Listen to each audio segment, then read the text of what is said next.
नमस्कार दोस्तों, स्वागत है आपका रासलीला में। और इस वीडियो में हम आपको बताने वाले हैं कान्हा और कृष्ण में क्या फर्क है। तो चलिए शुरू करते हैं।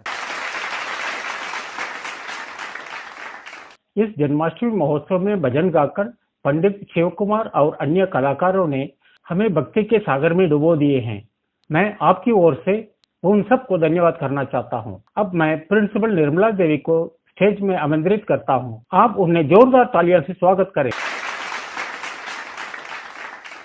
मैं टीचर हूँ। एक दिन बच्चों को श्री कृष्ण के बचपन की कहानी सुना रही थी। वो कहानी थी श्री कृष्ण के बाल अवस्था की।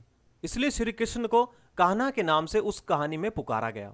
कहानी सुनाने के बाद मैं इस बात को सुनिश्चित कर लेना चाहती थी कि सारे बच्चों को वो समझ में आ गई है कि कान्हा श्री कृष्ण का ही नाम है। तो मैंने बच्चों से पूछा कि कान्हा और किन किन नामों से जाने जाते हैं। मैं तो ताज्जुब रह गई बच्चों के जवाब से कि कान्हा और किन किन नामों से जाने जाते हैं। कन्हैया, मुरलीधर, वासुदेव, माखन चोर। दोनों नाम श्री कृष्ण के ही हैं, सिर्फ आयु का फर्क है। पर एक लड़की का जवाब थोड़ा हटकर था। उस लड़की ने कहा, दोनों नाम श्री कृष्ण के ही हैं, सिर्फ आयु का फर्क है। उसके जवाब ने मुझे थोड़ा सोचने के लिए मजबूर कर दिया, क्योंकि आयु का अंतर दूसरों से व्यवहार करने और सोचने के ढंग में बहुत परिवर्तन ला देता है। और जब मैंने इस पर गहराई से सोचा तो आश्चर्यजनक परिणाम आए। उदाहरण के लिए श्री कृष्ण को यानी कान्हा को ले लें।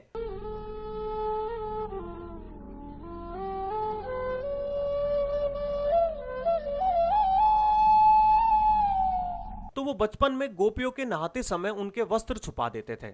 उस बाल अवस्था में कान्हा को गोपियों के वस्त्र छुपाने में आनंद आता था। गोपियों को सताने में कोई कसर नहीं छोड़ी। साथ ही साथ उस उम्र में गोपियों के संकट और विवशता को भी कान्हा समझ नहीं पाए। चलिए अब ऐसे ही समान परिस्थिति में श्री कृष्ण के व्यवहार को देखते हैं। जब पांचाली का चीरहरण हो रहा था, तब श्री कृष्ण ने तनिक भी देरी ना करते हुए द्रौपदी की तुरंत सहायता की थी। ये बदलाव सिर्फ आयु के साथ आता है। चलिए एक दूसरा उदाहरण देखते हैं। बाल अवस्था में जिन्हें कान्हा पुकारा जाता था, वही कृष्ण तब आसपास के घरों में जाकर माखन चोरी करते थे और शिकायत आने पर मां यशोदा से झूठ भी बोलते थे कि उन्होंने माखन नहीं खाया।